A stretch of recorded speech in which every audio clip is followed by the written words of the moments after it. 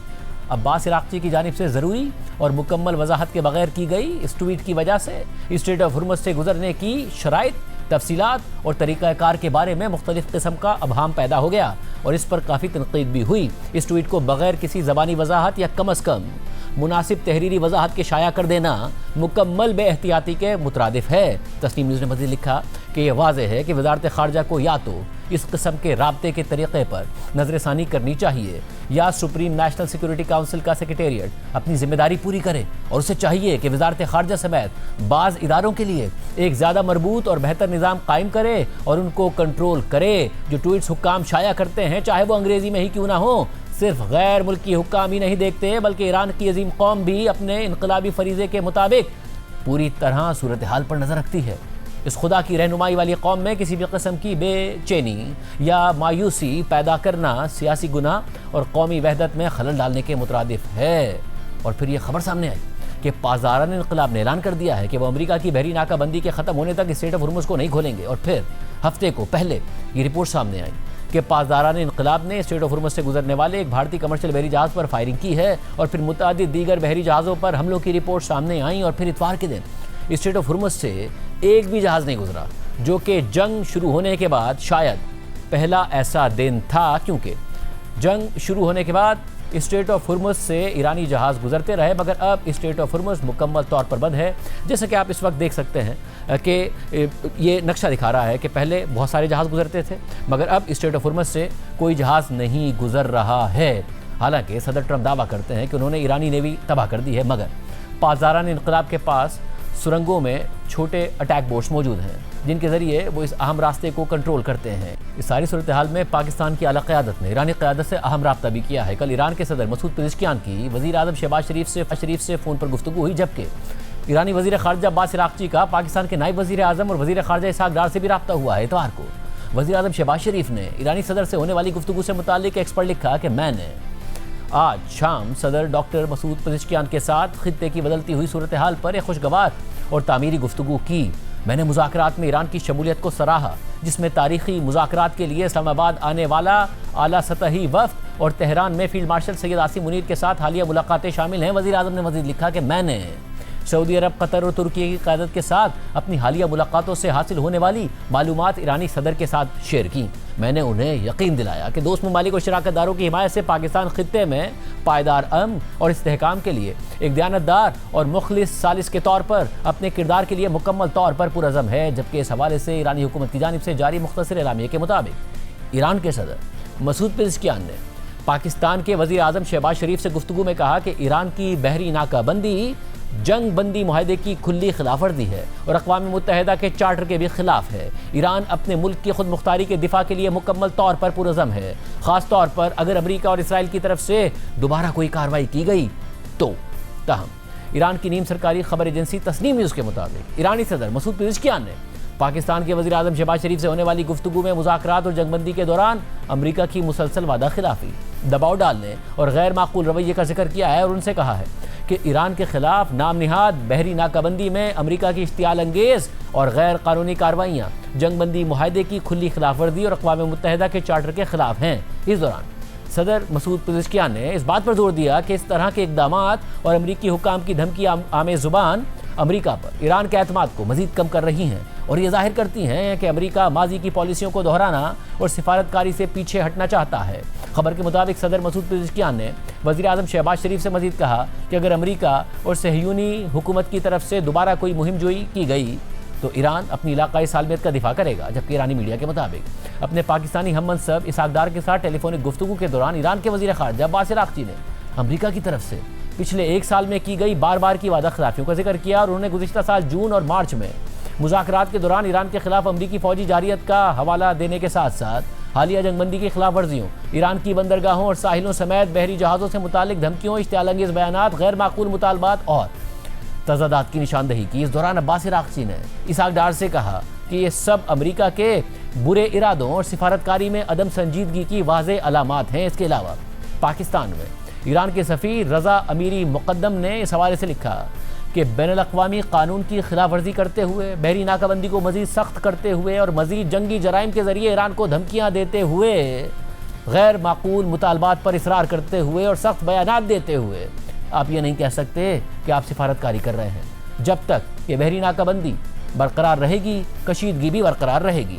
इस सारी सूरत हाल में कल सदर ट्रंप ने मुज़ाकरात के हवाले से पोस्ट करते हुए लिखा था कि ईरान ने कल स्ट्रेट ऑफ हुर्मुज़ में गोलियां चलाने का फैसला किया, जो जंग बंदी मुआहदे की मुकम्मल खिलाफ वर्जी है। इनमें से कई गोलियां एक फ्रांसीसी जहाज़ और बरतानिया के एक माल बरदार जहाज़ की तरफ चलाई गई। अच्छा नहीं था मेरे नुमाइंदे इस्लामाबाद जा रहे हैं, वो वहाँ मुज़ाकरात के लिए मौजूद होंगे। ट्रंप ने मज़ीद लिखा कि ईरान ने हाल ही में ऐलान किया कि वो स्ट्रेट ऑफ हुर्मुज़ को बंद कर रहे हैं, जो एक अजीब बात है क्योंकि हमारी नाकाबंदी ने पहले ही उसे बंद कर रखा है। ट्रंप ने मज़ीद लिखा कि हम एक बहुत मुनसिफाना और मुनासिब मुआहदा पेश कर रहे हैं और मुझे उम्मीद है कि ईरानी इसे कबूल कर लेंगे, क्योंकि अगर उन्होंने ऐसा ना किया तो अमेरिका ईरान के हर पावर प्लांट और हर पुल को तबाह कर देगा। अब मज़ीद नरमी नहीं होगी, वो जल्दी मान जाएंगे, आसानी से मान जाएंगे और अगर उन्होंने मुआहदा कबूल ना किया तो मेरे लिए ये एजाज़ होगा कि मैं वो सब कुछ करूँ जो ज़रूरी है, जो पिछले 47 सालों में दूसरे सदूर को ईरान के साथ कर देना चाहिए था।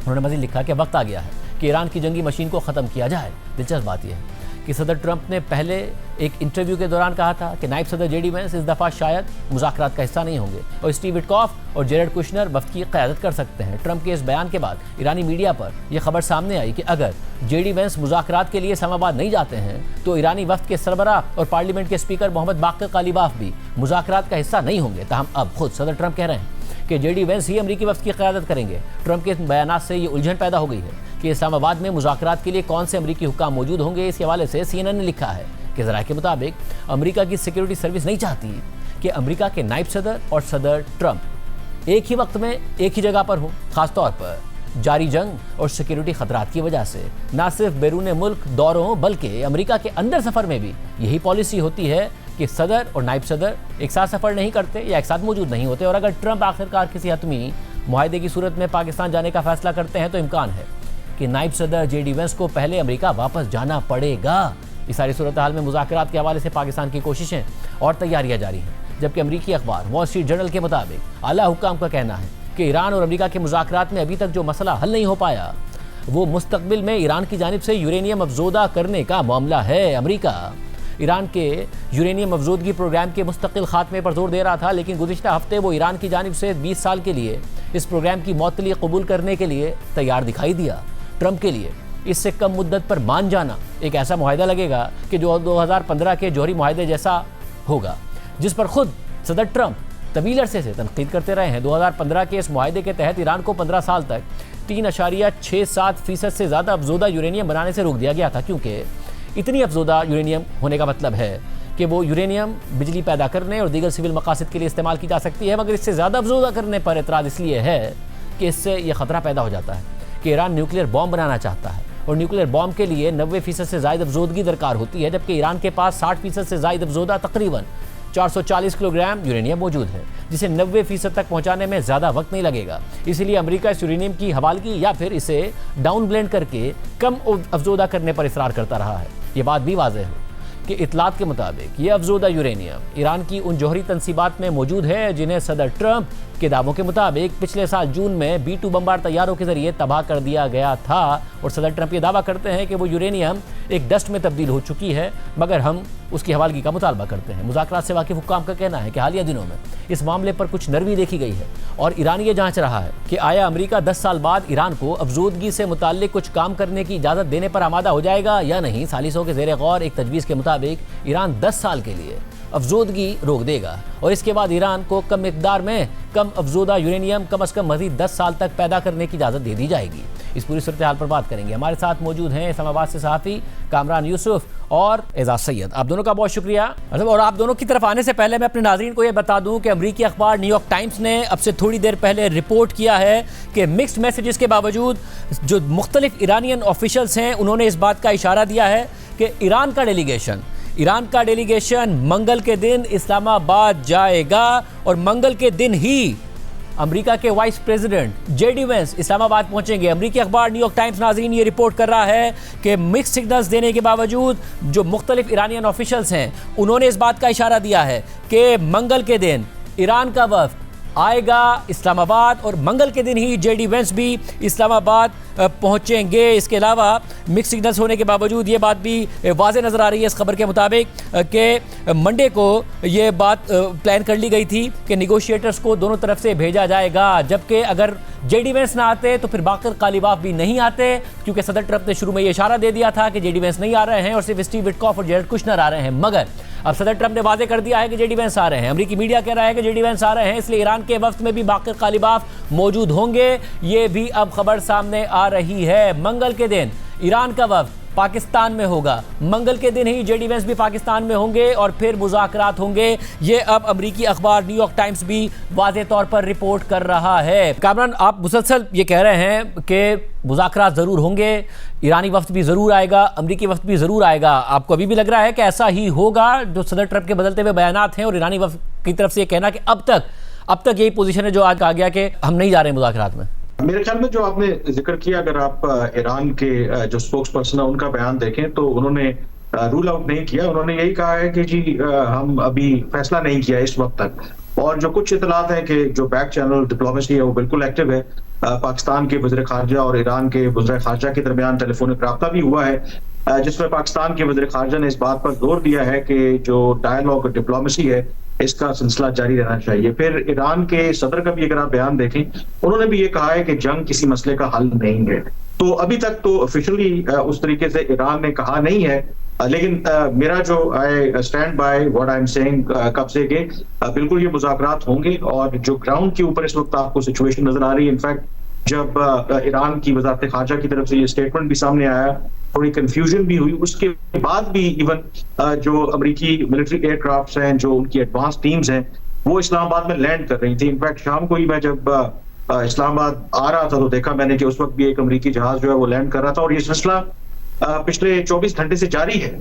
तो इसका मतलब है कि जो पब्लिक स्टेटमेंट्स हैं और जो ग्राउंड के ऊपर सिचुएशन है उसमें आपको काफी तजाद नजर आता है। और जो पाकिस्तानी जराए हैं वो भी ये कह रहे हैं कि यस कुछ इरिटेंट जरूर हैं, लेकिन उनका ये भी कहना है कि जो सिचुएशन है बिहाइंड द सीन वो ऐसी होपलेस नहीं है, और उनका भी यही ख्याल है कि अल्टीमेटली इस्लामाबाद में मुज़ाकरात होंगे, अमेरिकी वक्त भी आएगा और ईरानी वक्त भी आएगा। आप भी मुसलसल इस हवाले से रिपोर्ट कर रहे हैं, एक तरफ वो तैयारियां जो आप इस्लामाबाद में देख रहे हैं और दूसरी तरफ आपके जराए क्या बता रहे हैं? शाहजेब, इस्लामाबाद में इस वक्त 13 अमरीकी तैयारे मौजूद हैं जो कि एडवांस टीमें अमेरिका की वो आई हैं, सिक्योरिटी से मुतल्लिक हैं, और एक्सपर्ट्स भी यहाँ पर आए हैं, इक्विपमेंट लेकर आए हैं, जो इस बात का इजहार है कि अमरीकी जो हैं वो तो भरपूर तरीके से मुज़ाकरात के लिए तैयार हैं और यहाँ पर आ रहे हैं, लेकिन ईरानी जो हुकाम है उनका हमारा उनसे राह रास्त रब्ता भी है। वो दे आर, जिसे कहते हैं ना, keeping their cards close to their chest, वो बिल्कुल खामोश है। और फिर उनके जो तर्जुमान है उन्होंने भी बयान जारी किया, लेकिन इनसाइड दी, जिसे कहते हैं ना, डीप इनसाइड क्या है? डीप इनसाइड ये है कि वो पाकिस्तानी हुकाम से बिल्कुल राब्ते में हैं और पाकिस्तानी हुकाम उम्मीद कर रहे हैं कि ईरानी वफद एट दी 11th आवर आएगा और वो बातचीत करेगा। लेकिन आपको पता है कि ईरान का जो सिस्टम है, उनके प्रेसिडेंट स्टेटमेंट देते हैं, उनके फॉरेन मिनिस्टर स्टेटमेंट देते हैं, और फिर अंदर से वहाँ पर एक जो उनकी इस्टेब्लिशमेंट है वहाँ से एक ब्लो बैक आता है और फिर उनको अपने स्टेटमेंट वापस भी लेने पड़ते हैं। तो ईरान के अंदर जो चीज़ें हमें नज़र आती हैं कि जी उनका एक सदर है तो वो स्टेटमेंट दे देगा तो सब कुछ फाइनल है, नहीं, ऐसा नहीं है। ईरान के अंदर पूरा एक सिस्टम है, वो अपने सिस्टम के तहत चलते हैं, और अगर कोई चीज ऑर्डर में ना हो जिसे उनका सिस्टम कबूल ना करे तो फिर सदर तक को अपना बयान वापस लेना पड़ता है। ये माजी में हालिया दिनों में आप और हम देख चुके हैं। लेकिन उम्मीद पाकिस्तान के जो हुकाम है वो जाहिर करते हैं। आज दो बड़ी बातें हुई हैं, एक तो यह है कि पाकिस्तान के डिप्टी प्राइम मिनिस्टर इसहाक डार, उनकी अब्बास अरागची से बात हुई है। एक और बात भी हुई है कि पाकिस्तान के एक पावरफुल इंटीरियर मिनिस्टर हैं मोहसिन नकवी, वो गए हैं ईरान एम्बेसी में, और ईरान एम्बेसी में जाके उन्होंने रजा मीरी मुकद्दम जो कि उनके सफ़ीर हैं उनसे बातचीत की है। और आप देखिए कि मोहसिन नकवी हमारे वज़ीर दाखिला ही नहीं हैं, ये मोहसिन नकवी वही वज़ीर दाखिला हैं जिन्होंने 15 से 18 अप्रैल तक फील्ड मार्शल के साथ तेहरान में वक्त गुजारा है, 3 दिन वहां पर गुजारे हैं। और रजा मीरी मुकद्दम, ये जो मुज़ाकरात हो रहे हैं उसमें बैक डोर में बड़ा अहम किरदार अदा कर रहे हैं। तो ये इन दोनों का आपस में मिलना, ये सिर्फ इंतजामी मामलात के ऊपर ही नहीं है और चीज़ों के ऊपर भी है। और पाकिस्तानी हुकाम बड़ी कोशिशें कर रहे हैं, ताहम ईरानी हुकाम, आपको पता है उनका बात करने का एक तरीका कार है, वो अपना वजन बनाते हैं। और इस बात का एतराफ़ तो खुद ट्रंप ने भी किया। आप देखिए जेडी वैंस ने आज जो गुफ्तगू किया, उन्होंने कहा कि ट्रंप ने जेडी वैंस को कहा कि जो ईरानी हैं वो जंग में इतने अच्छे नहीं है लेकिन मुज़ाकरात में वो टफ निगोशिएटर हैं। ज़ाहिर है जंग में उन्हें तस्लीम करना उनके लिए भी एक एम्बैरेसमेंट बात होगी, लेकिन उन्होंने तस्लीम किया कि ये टफ निगोशिएटर हैं, नो डाउट अबाउट इट कि वो टफ निगोशिएटर हैं। आखिरी लम्हे तक वो अपना वजन बरकरार रखेंगे और तवक्को पाकिस्तान में और इस्लामाबाद में यही की जा रही है कि वो आएंगे, लेकिन एफर्ट जरूर की जा रही है। ऐसा नहीं है कि इस्लामाबाद हाथ पे हाथ रख के बैठा हुआ है कि जी वो आ जाएंगे, ऐसा नहीं है, कोशिशें की जा रही हैं। और कानून ये बताएगा, जैसे एजाज भी जिक्र कर रहे हैं कि वहाँ लीडरशिप पर भी दबाव बढ़ जाता है। ऐसा नहीं है कि आयतुल्लाह अली खामनाई की शहादत के बाद ज़ाहिर है एक वैक्यूम तो वहाँ पर क्रिएट हुआ है, और हमें नज़र भी आया कि सोशल मीडिया पर किस तरीके से फिर बयानात सामने आते हैं, फिर बयानात अपने वापस लेने पड़ जाते हैं। सदर ट्रंप की एक आदत है, जब से वो सदर बने उनके अपने इत्तेहादी, यूरोपीय इत्तेहादी उन्हें अपीज़ करते नजर आए, बजाय इसके कि उन्हें जवाब देते कि बस वो खुश रहें। अब वो भी जवाब देने लगे हैं कि उन्हें नज़र आ गया कि सदर ट्रंप को अपीज़ करने का फ़ायदा नहीं है। सदर ट्रंप यही तवक्को ईरानी क़यादत से करते हैं कि मैं एक सोशल मीडिया पोस्ट लगाऊंगा, कोई धमकी दूंगा, उनका जहाज कब्जे में ले लूंगा, वो आगे से जवाब नहीं देंगे। अब जाहिर है उनके पास भी फिर ऑप्शन नहीं है कि वो जवाब दें, क्योंकि अपने अंदर वो भी कमजोर पड़ जाते हैं। इसलिए सदर ट्रंप ये एक्सपेक्ट करें कि मैं धमकी दूंगा, आगे से कुछ नहीं आएगा, ये होने वाला नहीं है और इससे डीरेल होने का खतरा पैदा हो जाता है। बिल्कुल, आई थिंक ईरान के कुछ ऑफिशियल्स ने तो ये कहा है कि जो सबसे बड़ा प्रॉब्लम है वो अमेरिकी सदर ट्रंप की जो बयानबाजी है और प्रीमेच्योरली बहुत सी चीजों पर वो इजहार करते हैं, और फिर अननेसेसरीली जो ईरान की पोजीशन है अपैरेंटली पब्लिकली वीक होती है, या उनके ऊपर अवाम की तरफ से भी एक दबाव आता है कि वो एक हार्ड स्टांस लें। मसलन जो यूएस नेवल ब्लॉकेट की आपने बात की, एक शिप को कल खुद अमेरिकी सदर ट्रंप ने कहा था ईरानी शिप को उन्होंने निशाना बनाया। उसके बाद ईरान की जो रेवोल्यूशनरी गार्ड है उन्होंने ये कहा कि वो इसका रिस्पॉन्स देंगे, और ये यकीनी तौर पर एक ऐसा मूव हो सकता है कि जिससे हालात एस्केलेट हो के उस नहज पर पहुंच जाएं कि शायद पीस प्रोसेस को ही डीरेल कर दे। लेकिन अगेन आई वुड से कि इस प्रोसेस के अंदर इतनी इन्वेस्टमेंट की गई है, क्योंकि जब मुज़ाकरात का पहला दौर इस्लामाबाद में हुआ था, किसी नतीजे पर नहीं पहुंचा था, तो उसके बाद से ही पाकिस्तान के जरिए बहुत ज्यादा diplomatic efforts behind the scene हुई हैं, और वो जितनी जो एफर्ट्स हुई हैं उसी के नतीजे में कहीं ना कहीं दोनों फरीक इस नतीजे पे पहुंचे हैं कि मुज़ाकरात का एक दौर होना चाहिए। तो इसलिए इसमें जितनी इन्वेस्ट किया गया है पाकिस्तान ने, जितना इसमें अभी भी पाकिस्तान अपनी कोशिश कर रहा है, तो डेफिनेटली मुझे लगता है कि ये अगर ये मुज़ाकरात इस स्टेज के ऊपर बिल्कुल आखिरी लम्हात में आकर के नहीं होते फॉर एनी रीजन, तो ये एक बहुत बड़ा सेटबैक होगा पाकिस्तान की मीडिएशन एफर्ट्स को भी बेशक छोड़ दें, पूरी दुनिया के लिए, ग्लोबल इकोनॉमी के लिए, ऑयल मार्केट के लिए। तो मेरे ख्याल में स्टेक्स बहुत ज्यादा है, और इस वक्त अल्टीमेटली मुझे लगता है कि तमाम जो स्टेक होल्डर्स हैं वो जरूर एक जो सेनर पाथ है उसकी तरफ जाएंगे, और एटलीस्ट मुज़ाकरात को एक जरूर मौका देंगे कि उस तरीके से इस मसले को हल करने की कोशिश की जाए। यानी एजाज, एक तो जो इन्वेस्टमेंट बहुत हुई है मुज़ाकरात में, जिस कामना जिक्र कर रहे हैं, दूसरा ये बात वाज़ेह है और दोनों साइड्स को पता है कि दोनों साइड्स ही अब जंग लड़ना आगे नहीं चाहते। ट्रंप को पता है ईरान नहीं लड़ना चाहता, ज़ाहिर है वो तबाही नहीं चाहते। ईरान को पता है कि सदर ट्रंप अब इससे आगे नहीं बढ़ना चाहते। 67% अमेरिकन समझते हैं कि ये जंग गलत सिमत में जा रही है, वो नहीं इस जंग के हामी, इसलिए भी बयानबाजी से डील होने का इम्कान कम है। मैं कामरान की बात से इत्तफाक करूंगा, लेकिन इसमें एक दो बातें और ऐड ज़रूर करूंगा जो आपने सवाल किया। देखिए, इस वक्त अमेरिकी सदर डोनाल्ड ट्रंप जिस तरह बार बार पब्लिकली कह रहे हैं कि ईरान से मायदा होने जा रहा है, ईरान से मायदा होने जा रहा है, और वो बार बार विक्ट्री डिक्लेयर करते हैं, तो ईरान भी अपने अवाम को जवाब दे है, ईरानी क़यादत भी अपने अवाम को जवाब दे है। वो भी चाहते हैं कि हम विक्ट्री डिक्लेयर करके अपना सर उठाकर फेस सेविंग के साथ इन मुज़ाकरात में बैठे।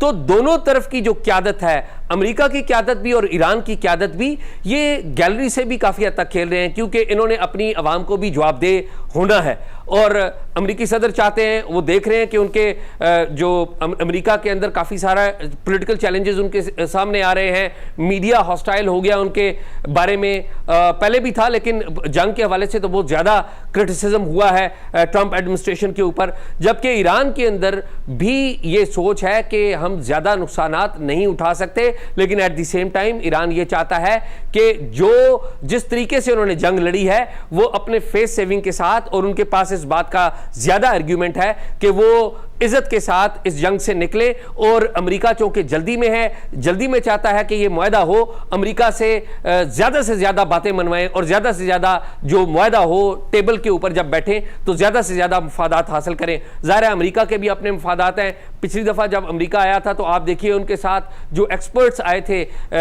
3 मुज़ाकरातकारों के साथ तकरीबन 6 के करीब एक्सपर्ट आए थे, जबकि ईरानी पूरे वफद के साथ आए थे। 70 के करीब वफद के अराकीन थे और एक्सपर्ट्स बैठे हुए थे जो कि कन्वेंशन सेंटर में हमारे साथ बैठे हुए थे, और कुछ उनके साथ सरीना होटल में गए थे। और जो ईरानी वफद के अराकीन है वो बाकायदा अपने साथ जो लोग आए हुए थे, मुतल्लिका एक्सपर्ट्स, उनके साथ बातचीत करते थे और राय लेते थे। जब मुज़ाकरात हो रहे थे, मुज़ाकरात के दौरान वो बातचीत कर रहे थे, राय ले रहे थे, जबकि अमेरिकी जो है उनके पास एक्सपर्ट भी कम थे और वो एक्सपेक्ट भी शायद इतना नहीं कर रहे थे कि ईरानी इस कदर तैयारी से आएंगे। तो इस दफ़ा लग यही रहा है कि दोनों फेस सेविंग चाहते हैं, दोनों चाहते हैं कि जंग ना हो, लेकिन एट द सेम टाइम दोनों ये चाहते हैं कि हमें एक दूसरे पर बर्तरी मिले। ट्रंप चाहते हैं कि विक्ट्री उनके नाम हो और वो अपनी सर उठाकर कह सके कि हम जीत गए, और ईरान चाहता है कि जिस तरीके से उन्होंने मुकाबला किया है अमेरिका का और इजराइल का, जिस तरीके से उन्होंने मुकाबला किया, वो चाहते हैं कि हम ज़्यादा से ज़्यादा मफादात लें। बहुत शुक्रिया नाज़रीन, उम्मीद है कि मुज़ाकरात ऑन ट्रैक हैं, कामयाब होंगे। हमारे ज़राए भी हमें यही बता रहे हैं। आपने सुना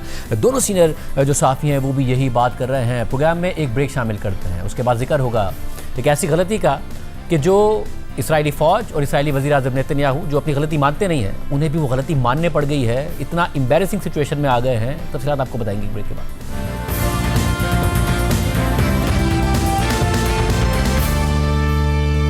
ईरान जंग की वजह से अमेरिकी सदर ट्रंप की मकबूलियत में गैर मामूली कमी आ रही है और इसराइली जारहियत की मुसलसल हिमायत और मदद अमेरिका में ट्रंप की सपोर्ट बेस को मुतासिर कर रही है। हालिया दिनों इसराइली कार्रवाइयों का सबसे बड़ा हदफ लबनान बना हुआ है, जहां पहले तो इसराइली हुकूमत सीज़ फायर के लिए तैयारी नहीं थी, मगर फिर सदर ट्रंप के दबाव की वजह से सीज़ फायर के लिए तो रज़ामंद हो गई, लेकिन अब भी इसराइली फोर्सेज जनूबी लबनान से पीछे नहीं हटी हैं और बिला तफरीक जारहाना इकदाम उठा रही हैं और मुक़द्दस मजहबी अलामत तक की बेहुरमती कर रही हैं। लबनान में सिर्फ मुसलमान ही नहीं रहते बल्कि बड़ी तादाद में क्रिश्चियन भी रहते हैं और यहाँ तक कि लबनानी आइन के मुताबिक लबनान का सदर हमेशा क्रिश्चियन होता है, मगर लबनान में रहने वाले क्रिश्चियन और उनके मुक़द्दस मकामात भी इसराइली जारियत से महफूज नहीं हैं। आज जनूबी लबनान से इसराइली फ़ौजी की एक तस्वीर सामने आई है जिसमें वो हज़रत ईसा के अलामती मुजस्मे को गिराकर उसे हथौड़े से तोड़ रहा है और उसकी तौहीन कर रहा है। ये तस्वीर बैनुल-अक़वामी मीडिया में भी इतनी वायरल हो गई और इतना बैकलैश आया कि इसराइली हुकूमत और फ़ौज दोनों ही दिफाई पोजीशन पर चले गए और वजाहतें दे रहे हैं। मगर इस सब के बावजूद तनकीद बढ़ती जा रही है। अमरीकी सदर ट्रंप के हामियों के साथ साथ इसराइल के हामी भी तनकीद कर रहे हैं। मागा सपोर्टर और अमरीकी कांग्रेस की साबिक रुकन मार्जरी टेलर ग्रीन ने इस तस्वीर पर तबसरा करते हुए लिखा कि यह हमारा सबसे बड़ा इत्तेहादी है जो हर साल हमारे टैक्स के अरबों डॉलर्स और हथियार ले जाता है। अल जज़ीरा के मुताबिक इसराइली पार्लियामेंट के एक फ़लस्तीनी रुकन एमन ओदा ने तंज़िया अंदाज में लिखा कि हम इस बयान का इंतज़ार कर रहे हैं कि इसराइली पुलिस का तर्जुमान ये दावा कर देगा कि फ़ौजी एहलकार ने हज़रत ईसा के मुजस्मे से खुद के लिए ख़तरा महसूस किया था।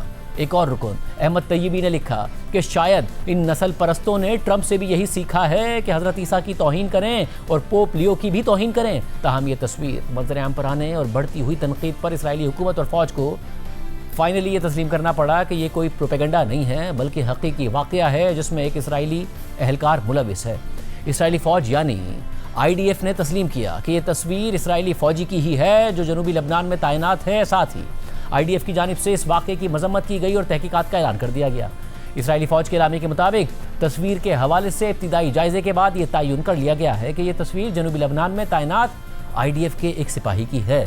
IDF इस वाक़े को निहायत संजीदगी से देखती है और इस बात पर जोर देती है कि सिपाही का रवैया मुकम्मल तौर पर उन इक़दार के ख़िलाफ़ है जिनकी इसराइली फ़ौज के एहलकारों से तवक्को की जाती है। इसराइली फ़ौज की नॉर्दर्न कमांड इस वाक़े की तहकीकात कर रही है और इस मामले से चेन ऑफ कमांड के तहत निपटा जा रहा है। फाइंडिंग्स के मुताबिक मुलविस अफराद के खिलाफ मुनासिब इक़दाम किए जाएंगे।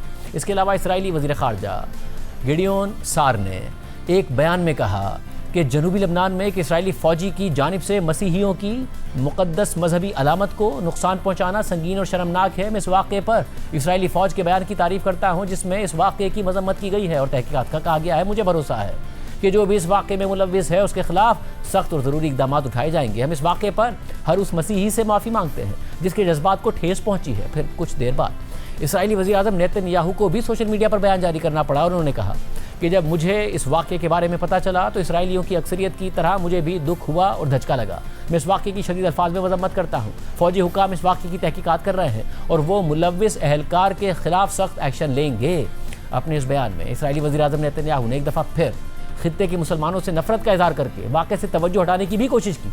साथ ही दावा कर दिया कि इसराइल में तमाम मज़ाहिब अच्छे तरीके से ज़िंदगी गुजारते हैं और हम तमाम मज़ाहिब से ताल्लुक़ रखने वाले अफराद को एक नज़र से देखते हैं। नेतन्याहू का ये दावा है, मगर अमरीकी सहाफ़ी टकर कार्लसन को दिए गए एक इंटरव्यू में इसराइली पादरी ने बताया था कि इसराइल में रहने वाले मसीहियों को मुश्किलात का सामना करना पड़ता है, तौहीन आमेज़ रवैयों को बर्दाश्त करना पड़ता है। और ये पहली दफ़ा नहीं है कि इसराइली फोर्सेस ने जंग के दौरान क्रिश्चियन इबादतगाहों या मुक़द्दस अलामात को निशाना बनाया हो या उन्हें इबादत से रोका हो। गुज़िश्ता महीने ईरान जंग के दौरान यरूशलम में एक तारीख़ी वाक़या पेश आया। यरूशलम के मसीही रहनुमा जब पाम संडे मनाने के लिए चर्च ऑफ दी सेपल्कर पहुँचे तो इसराइली पुलिस ने उन्हें अंदर जाने से रोक दिया और सिक्योरिटी का बहाना बनाकर ये तकरीब नहीं होने दी, जिसके बाद अपने एलामिये में मसीही मजहबी रहनुमाओं ने कहा कि सदियों में ये पहली दफ़ा हुआ है कि चर्च को पाम संडे मनाने से रोक दिया गया हो। इस वाक़े पर भी दुनिया भर से सख्त रद्द-ए-अमल सामने आया था। इसराइल के यूरोपीय इत्तेहादियों ने इसराइल पर तनकीद की थी और इसराइली हुकूमत वजाहतें देती फिर रही थी। मगर सिर्फ यही नहीं, इसराइल गज़ा में अपनी जारियत के दौरान भी चर्चिस को बराह रास्त बमबारी का निशाना बनाता रहा है। जुलाई 2025 में इसराइली फोर्सेस ने गज़ा के वाहिद कैथोलिक चर्च पर बमबारी कर दी थी, जिसमें 3 अफराद की जान चली गई थी और 10 अफराद ज़ख्मी हुए थे और ज़ख्मियों में चर्च के पादरी भी शामिल थे। इससे पहले अक्टूबर 2023 में इसराइली फोर्सेस ने गज़ा में तारीखी ग्रीक ऑर्थोडॉक्स चर्च पर शदीद बमबारी कर दी थी, जिसमें 18 अफराद की जान चली गई थी। चर्च को शदीद नुकसान पहुंचा था। खित्ते में इसराइल के जारहाना इक़दामात अब ना सिर्फ इसराइली वज़ीर आज़म नेतन्याहू के सियासी मुस्तकबिल और अज़ाइम पर मनफी असरात डाल रहे हैं, उनकी मकबूलियत दिन ब दिन नीचे गिर रही है, बल्कि अमेरिका को रिपब्लिकन पार्टी की सियासी मुश्किलात में भी इजाफा कर रही है और सदर ट्रंप की हिमायत में मुसलसल और तेज़ी से कमी आ रही है। अमेरिका में सिर्फ सदर ट्रंप की मकबूलियत में कमी नहीं आ रही है, बल्कि दहाइयों से अमेरिका के सबसे बड़े इत्तेहादी इसराइल के हवाले से भी अमेरिकी सियासतदानों, सहाफ़ियों और अवाम की राय में अचानक तब्दीली देखी जा रही है, जो आज से पहले कभी नहीं देखी गई। अमेरिकी न्यूज़ वेबसाइट एक्सियोस के सहाफ़ी बराक रबीद के मुताबिक अमेरिका में इसराइल की पोजीशन गैर मामूली हद तक कम तरीन सतह पर आ गई है। इसी तरह एक्सियोस की एक रिपोर्ट के मुताबिक ईरान जंग की वजह से अमेरिका में इसराइल की हिमायत कम होती जा रही है। नौजवान अमेरिकियों में इसराइल की मकबूलियत में कमी अमेरिकी कांग्रेस तक भी पहुंच गई है। वो कानून साज जो इब्तिदा में इसराइल के सख्त हामी थे, अब तनकीद करने लगे हैं। हालिया प्यू सर्वे के मुताबिक अमेरिकी कांग्रेस में बड़ी उम्र के रिपब्लिकन्स और सफ़ेद फार्म इवांजेलिकल्स वो आखिरी गिरोह हैं जो इसराइल के बारे में अक्सरियती मस्बत राय रखते हैं, जबकि हर दूसरे इस ग्रुप में इसराइल की हिमायत में 2022 के बाद बड़ी कमी देखी गई है। इसराइल के लिए 50 साल से जायद उम्र के डेमोक्रेट्स की हिमायत में 31% कमी आई है।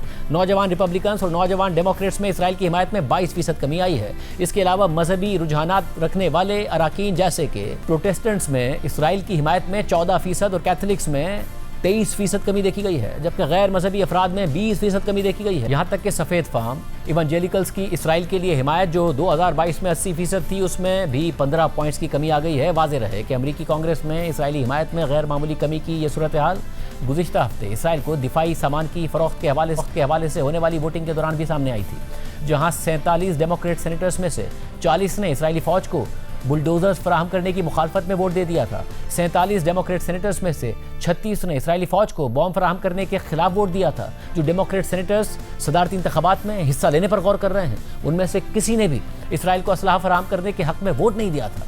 अमेरिकी न्यूज़ वेबसाइट एक्सियोस ने इस सूरत हाल पर अपने तज़किये में लिखा कि इसराइल का अमेरिकी कांग्रेस में ख़ास तौर पर डेमोक्रेट्स के साथ ताल्लुक तेज़ी से कमज़ोर हो रहा है और अब ज़्यादा से ज़्यादा अरकान कांग्रेस ये कह रहे हैं कि वो इसराइल की फ़ौजी इमदाद की हिमायत नहीं कर सकते, हता के दिफाई मकासद के लिए भी नहीं कर सकते। मगर हालिया अरसे में इसराइल के हवाले से सिर्फ अमरीकी राय आमा में तब्दीली नहीं आई है, बल्कि यूरोप में तो इसराइल के हवाले से सूरत हाल ज़्यादा ख़राब है।